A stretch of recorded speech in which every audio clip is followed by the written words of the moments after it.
Serving as Premier of Newfoundland from 1979 to 1989, he co-authored the Canadian Charter of Rights and Freedoms as well as Canada's Constitution Act of 1982. On February 1st, 2022, his legal team filed 11 affidavits in a federal court lawsuit to strike down the federal government's mandatory vaccine requirements for air travelers. The travel ban. Ladies and gentlemen, the Honorable Mr. Brian Peckford.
My mother came from Scotland. My mother's people came from Scotland. And so it's a little bit appropriate to have that kind of introduction. What a wonderful group of speakers we've had all afternoon.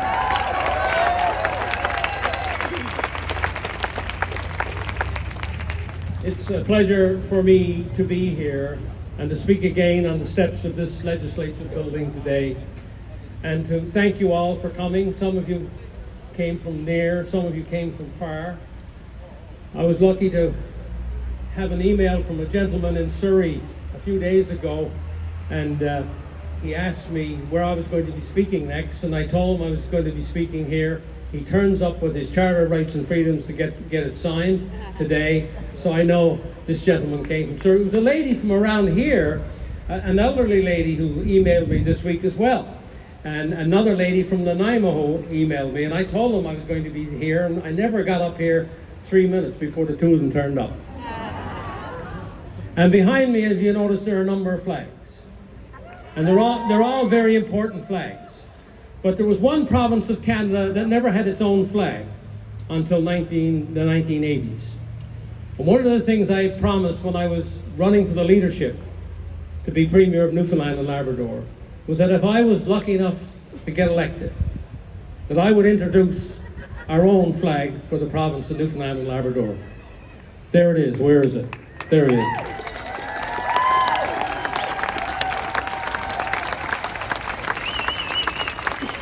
And you have to understand, as other speakers have said, that symbols are very important.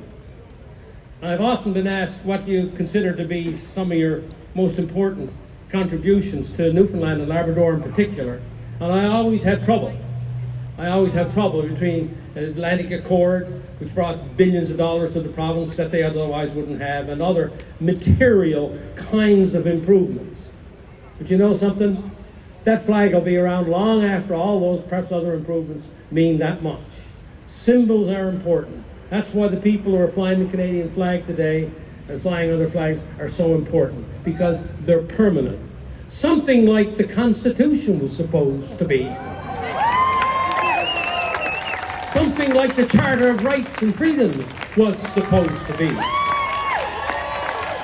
Until other people took it upon themselves to usurp even the most sacred and supreme of our laws, the Constitution of our country.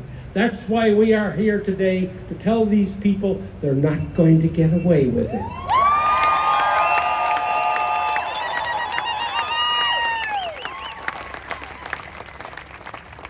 Never forget, we stand on the shoulders of a Solon in Greece. We stand on the shoulders of a Socrates in Greece. We stand on the shoulders of a Pericles in Greece, 390 BC.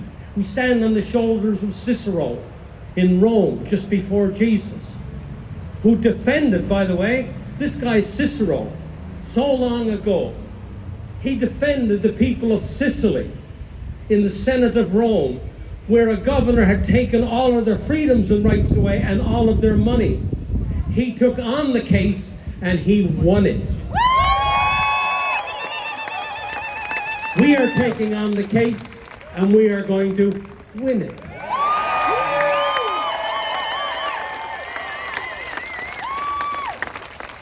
Don't forget the Gandhis of this world. Don't forget Mandelas of this world. Don't forget the Martin Luther Kings of this world. They all were standing on all their shoulders to stand for something that suddenly the majority and the narrative has dispelled with, has eliminated from our lives. It's okay. I'm okay. I'm okay. So I want you to remember that we're part of history, and Canadian history as well. Anybody who knows their Canadian history knows that even before Confederation, even before 1867, there were wonderful people in Nova Scotia and New Brunswick and Prince Edward Island, in Upper Canada and in Lower Canada, who were fighting for parliaments to have their own assemblies, and they did. Before 1867, before our first Constitution Act, there were Canadians, there were people in this nation who were fighting for their own assembly, for their own parliament, and they succeeded. For example, the one in Newfoundland started in 1832. Canada became a country in 1867. So we're standing on the shoulders of a lot of other people, even before Confederation, who were fighting for their own parliaments in their own jurisdictions, in their own colonies, as they were called at the time. And then, of course, we got Canada in 1867. But we must acknowledge all of these people who were fighting at that time in even more difficult odds than we're fighting in, and who fought and very often won very wonderful causes. Okay. Now, we can, and I have for a long time, talked about all the things that have happened and all of the leaders who have let us down. And I want to not only criticize today, I want to offer solutions. Okay? I just don't want her, I want to offer solutions. And I want you to listen to me, I know you're going to listen to me closely anyway, I want you to listen to me even more closely. This is a proposal to reclaim Canada. This is a proposal that I call, as Dr. before me just said, the Magna Carta of today. And here's what we, the Canadians, citizens of Canada, gathered here today. I hope you will vote by your applause later to support the following. Okay. Number one, an independent public national inquiry to examine whether government, federal, provincial, and territorial mandates and lockdowns were necessary and constitutional.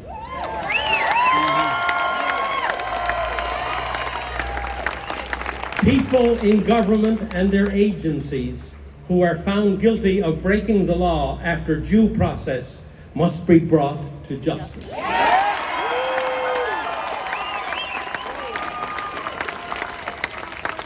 Such an inquiry cannot be led by the governments of Canada, who are the major subjects of the inquiry. Instead, a citizens group must be formed for that purpose. And these governments and their agencies must open their books and release to the inquiry and to all the public all the necessary relevant information concerning their actions during the pandemic. We talk accountability. This is accountability. Number two,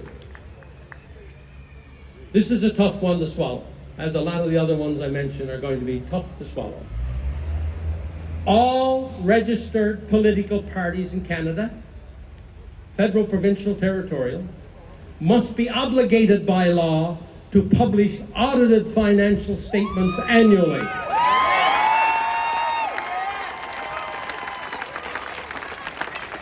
Do you know, some of you who follow me real closely know, do you know that right now none of the federal political parties who are in the House of Commons publish any audited financial statements? Why should we entrust them with our money, billions and billions each year in government taxation, if they won't show us their books for their own parties? That's puzzling, isn't it? When I published my leadership campaign expenses, audited financial statements, when I ran for the leadership of the Progressive Conservative Party of Newfoundland, there was silence. No other leadership candidate at the time did it, and I don't know how many leadership candidates across the country have ever did it since, provincially or federally.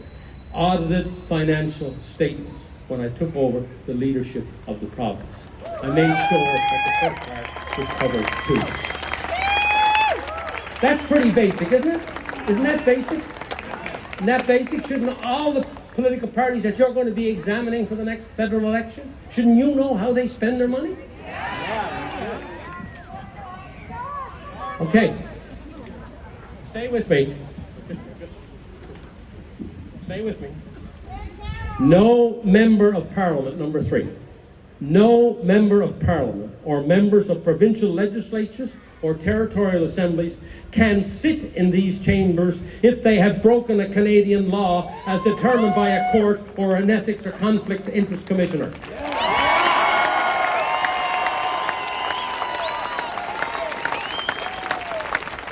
Why should we have lawbreakers be lawmakers? The Prime Minister of Canada today sits in the Parliament and he's broken the law 5 times.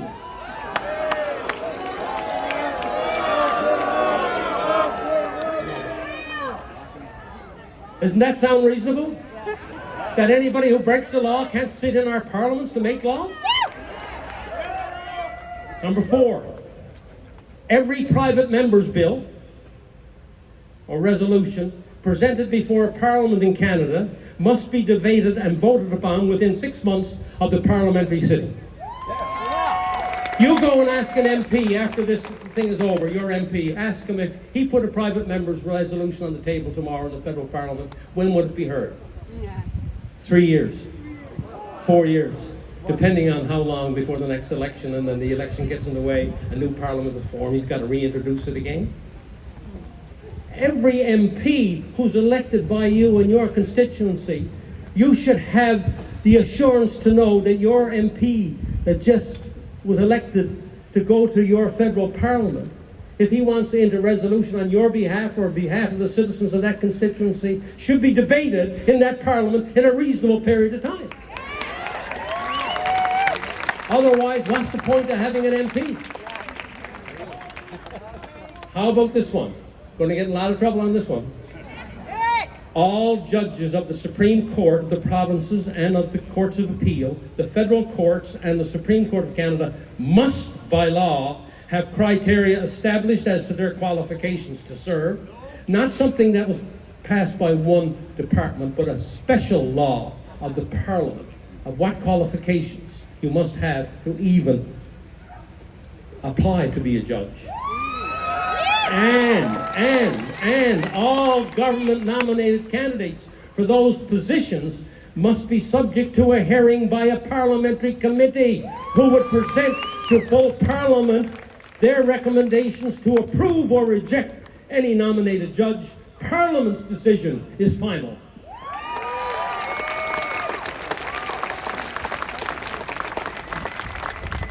One time, 10 years ago, I would never say this. I would respect our traditions, that we could really trust our traditions, that things would be done properly. But we know now, we have it proven to us in spades that we cannot trust that system which does not come through Parliament, but which is done by the Prime Minister and the Minister of Justice, and with the Judicial Council and other people who are going to recommend, and then they get nominated, not only nominated, they get approved to be the judges of this country. We now know that the people must be more involved. Well, who controls the law of this country? Who interprets the law of this country? If, in fact, as all the political philosophers say, the final thing rests with the people, then it should happen for this too. Thank you. How about this one? And you'll remember this one from a few years ago. All parliamentary committees of all Canadian parliaments must have safeguards whereby the majority of the committee cannot close down those committees when the business of the committee has not been completed. Just across the street here, we have Jody Wilson-Raybould, who was a Minister of Justice, and who was summarily, attacked by her own government to change her department's mind on the regular course of business dealing with a very large corporation in this country.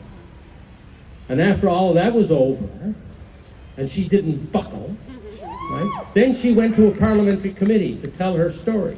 And what happened when she went to a parliamentary committee to tell her story? The committee suddenly closed down, even though she had more to say. How could that happen in a democracy? How could that happen?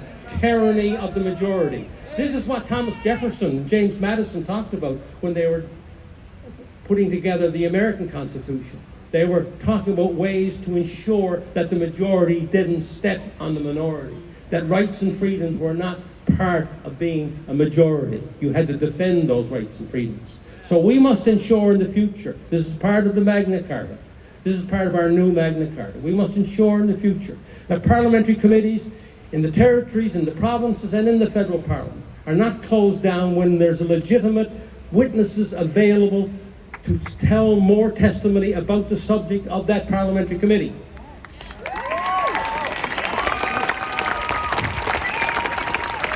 And this was a former Minister of Justice. This was an MP of the Parliament being shut down from telling her story by whom? By Parliament. You know that is wrong. And this cannot be allowed. And if these things are not changed, these are the fundamentals of our system. If these things are not changed, if we don't have honest political parties to start with, how can we have honest governments later? Yes. One follows the other. How about this one? How about this one? Here's another of our new Magna Carta for Canada. All governments of Canada must have balanced budgets legislation enacted. Yeah. With no exceptions except in time of war or insurrection or the country's existence is at stake.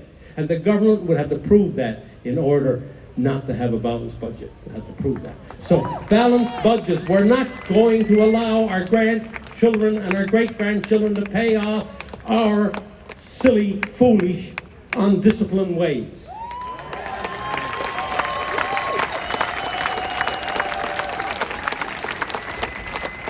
And fathers and mothers and uncles and aunts and grandfathers and grandmothers, all authorities responsible for primary, elementary, and high school education must enact curriculum measures to ensure civics is a mandatory subject in each grade after grade 8.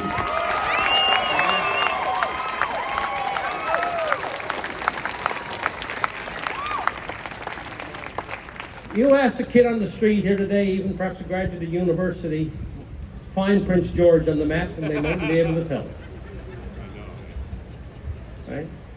They wouldn't be able to tell you. And by the way, I had personal experience of that happening to me with a person who had a master's of arts from a Canadian university, who worked for me in Vancouver after I moved out to British Columbia. I had to take these people off the phones with the company I worked for because somebody would be calling in from Prince George or Sicamous or Vernon, right? Or Vanderhoof, right? Or wherever, mainly in British Columbia. And these people didn't know where they were coming from. They had a master's degree. And you all know yourselves, I don't have to explain this to you. One of our big problems today is because we don't even understand our own Constitution. And why don't we understand our Constitution? Because we don't have any basic understanding of it, because it wasn't mandatory in our schools, it wasn't mandatory in our universities, and we became quite uninformed about who we are, how we get there, and how we are governed. This is mandatory from my point of view.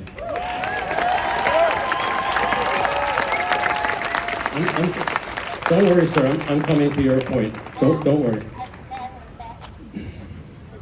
How about this one? The power of the Prime Minister must be reduced.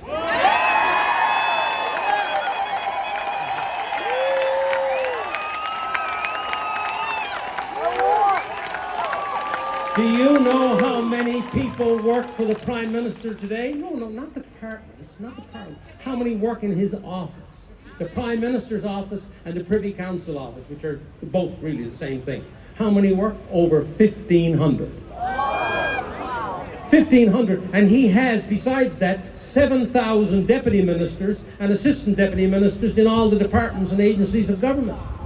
Lock them all up! Give some to me! That number must be reduced to not more than 500. Now listen to this. And I just looked this up the other day, and I even got a shock because I was using a lower number. The more than 206 departments and agencies of the federal government.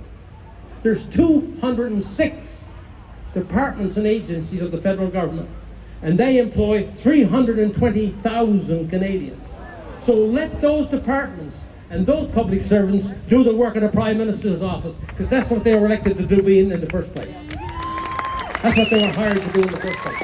Let the deputy ministers and assistant deputy ministers do their job, not have it come out of the Prime Minister's office. The power of the Prime Minister and the premiers has become too powerful. We now have an executive government, not a parliamentary government. We have an executive government without a shot being fired. The Prime Minister of Canada was acting like he was President of the United States, rather than as the Prime Minister of Canada.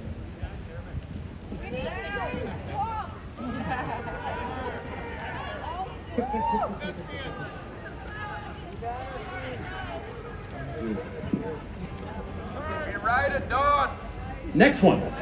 There must be a 3-day public First Ministers' Conference annually by all the premiers and leaders of the territories and the Prime Minister. This must be mandatory to discuss the pressing national issues of the day.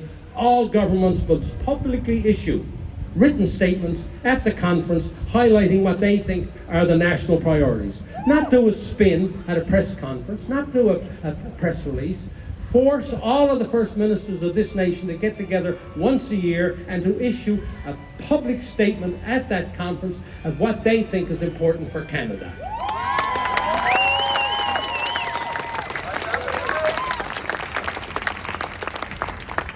You like this one?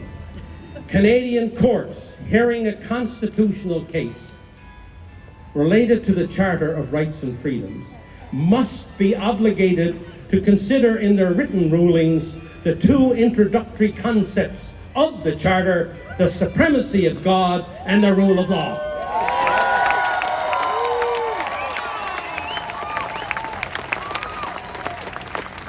No decision rendered without a written consideration in the decision of these principles will be valid. Right now we have courts in our land that have already ruled on charter provisions without even discussing the two concepts of supremacy of God and the rule of law, both of which are in the charter. We had a constitutional expert here 2 speakers ago, Dr. Lugosi. He referenced this in his speech just a few minutes ago. It's just not me talking this. It's people who studied the Constitution at length and comes to the same conclusion that I come to, one of the people that happened to create it and write it, you know. Thank you. Two more. This is not exhaustive, but if we could get these done, then we could move on to a few more that need to be done. But here are two more, and these are very, very current. Canada, this is another declaration of our new Magna Carta, Canada must remain a sovereign nation.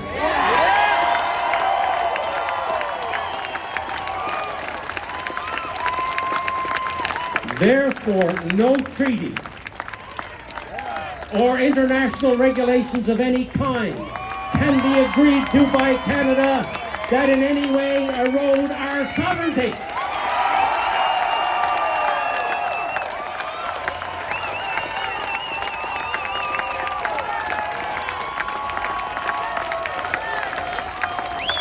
We are either sovereign or we're not. You can't be half sovereign, nor can you be half pregnant. You can't be half sovereign. Whatever you think of Trump, just put it one side. Whether he did it by accident, whether he did it, however he did it, when he got out of that Trans-Pacific Treaty thing, and when he got out of the World Health Organization, he was right. He was right. And over the years, many times I have, through my active political career and afterwards, I have acknowledged if somebody, I was opposed to politically, but if he or she said something that was sensible and reasonable and made sense. You've got to acknowledge it if in fact it's true. As Dr. Lugosi would say, it comes down to truth. It comes down to the golden rule, right? And if we are to be a sovereign nation and have control, one of the reasons why, I think I might have said it here on the stage before, one of the reasons why Britain finally said no to going into the European Union, becoming just one political group like the rest, was because the farmer got a letter in the mail in the Midlands of England before the vote, which said, next year, Brussels is going to tell you how many bushels of wheat you can grow. We would be no longer sovereign. That's when the rural Britons rose up and helped defeat England going in the European Union.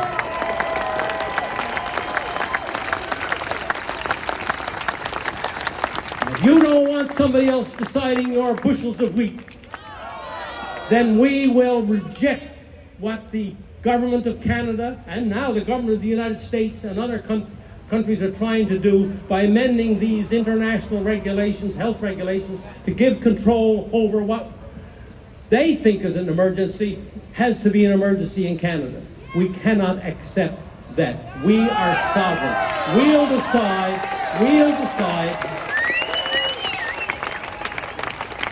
And lastly, membership in any international organization must be conditional upon Canada remaining a completely sovereign nation.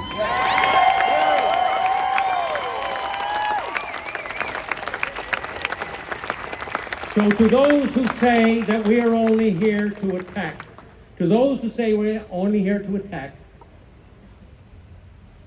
let them listen to what I just said. Let them read what we just completed.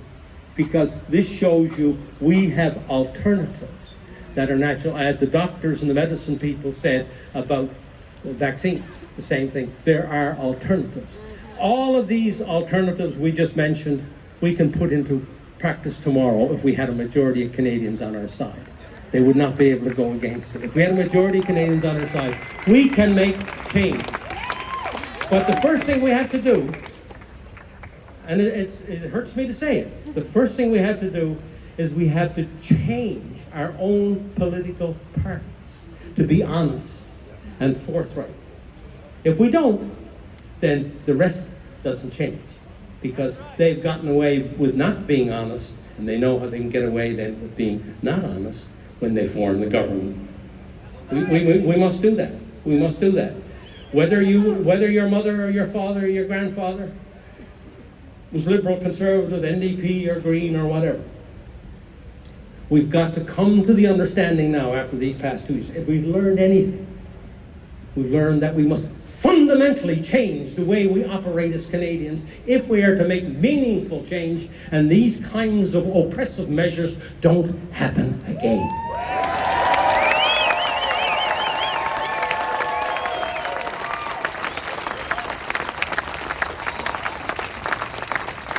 A gentleman came up to me over here 5 minutes before I was due to speak, and he said, "Brian, when you get up to speak, I'm counting on you to do something for me." I said, "Okay, sir, what's that?" He said, "Please acknowledge and get the people here to acknowledge the hurt and the suffering that's happening right now amongst families, small businesses and others who've been hurt either because of the mandates and the draconian measures that have been put in, where there was delayed surgeries, delayed specialist appointments, or people who've been hurt because of the vaccine. There are a lot of people hurting, and we must acknowledge that. Not only ways to rectify, we must acknowledge that even out here amongst the people that are here today, you have either relatives or friends who have been hurt by what has happened in the last 2 years. We must acknowledge that they're in pain. We have it in our own family. We have it in our own extended family, Carol and I. All the way to death. And the children. And so we must, in exclaiming freedom and explaining all those shoulders that we're standing on, right back to Socrates, we have to acknowledge right here, right now, this moment, all those people, including children, who are hurting because of what happened in the last 2 years. And we must make these changes so this does not happen ever again.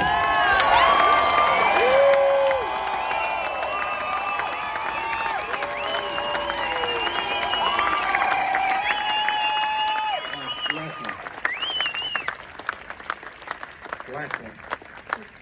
You should lead us, Brian! I'll end with this, if I can get my hands on it. And this sort of sums up what other people said.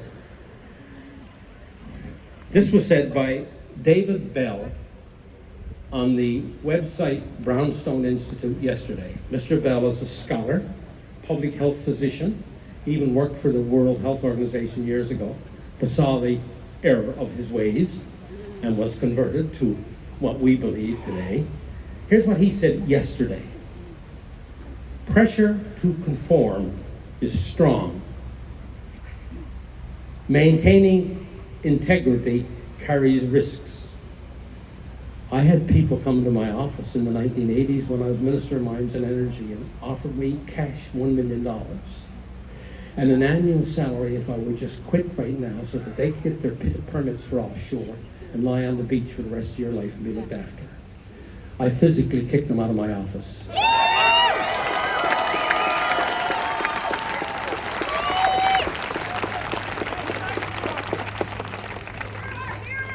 When people tell me stories, and a lot of people say, you know, they may be true, they may not be true. I can tell you real stories of what happened to me personally. Okay? That's not the only one. I could stay here quite late telling you other such stories, and I can verify every single one of them for you. And most people who know me know I can verify every one of those stories. That's why I'm still standing here today. We all have families. We all have families, jobs, and lifestyles to protect. The belief of many that the humanitarian sector was somehow different should be now shattered.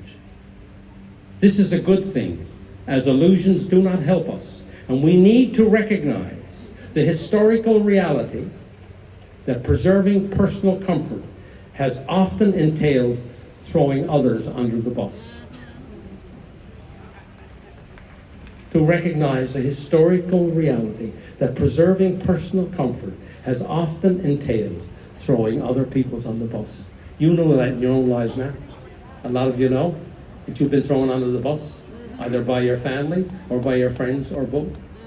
How about yours truly, talking about stories and verifying anything? I live up island now. My mayor turned me down from making a presentation to his council. My MLA would not allow me to make a presentation to his caucus, the government caucus right here. And number three, just in the last 2 weeks, a public school teacher who called Carol and told her, would Brian speak to the students on the Charter Rights and Freedoms? She jumped at the chance, I jumped at the chance, and we agreed. 48 hours before the event, the teacher was called in the principal's office and said, you must cancel this speech by Mr. Peckford.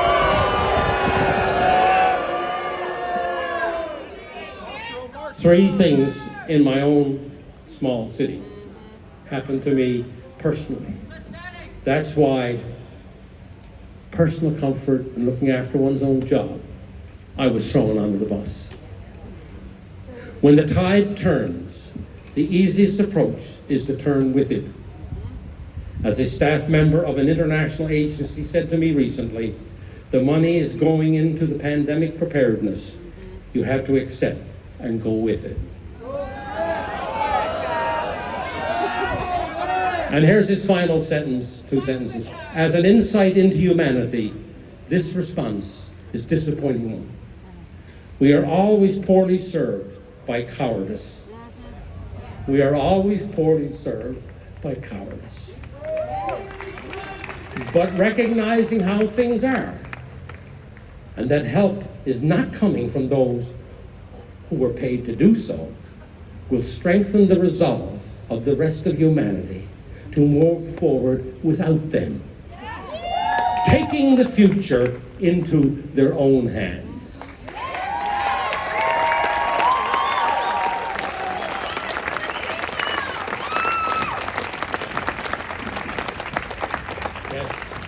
That's what we must do. I hope from what you heard from the speakers today and in the other talks we'll have in this conference tonight and all day tomorrow, that you have gained something, that why you came here was worthwhile, that you are leaving with more courage to move on into the future so that we can remake Canada based on the principles of the Magna Carta that I just helped articulate, and more that would come later. If we don't do that, we don't recognize our own faults, the own faults in our friends and our family, we don't have the courage to stand up in our own communities and speak out and amongst our own families, and then with our own political parties, we must discard a lot of what we thought was correct. My mom one time, if the doctor said, go out and jump in the lake and stay under the water for the next half an hour, she perhaps would have done it. We know now that that's not a pretty realistic thing to do. The same way with lawyers or judges or whatever, right? We must understand that if we have really progressed, then we understand where the faults lie, where the failures are, and be ready to accept a new way based upon freedom and on democracy, right? And on fairness for everybody. Because if we don't, we will go down that road that so many countries have gone down in the past and be no more the free country we thought we were. Thank you very much.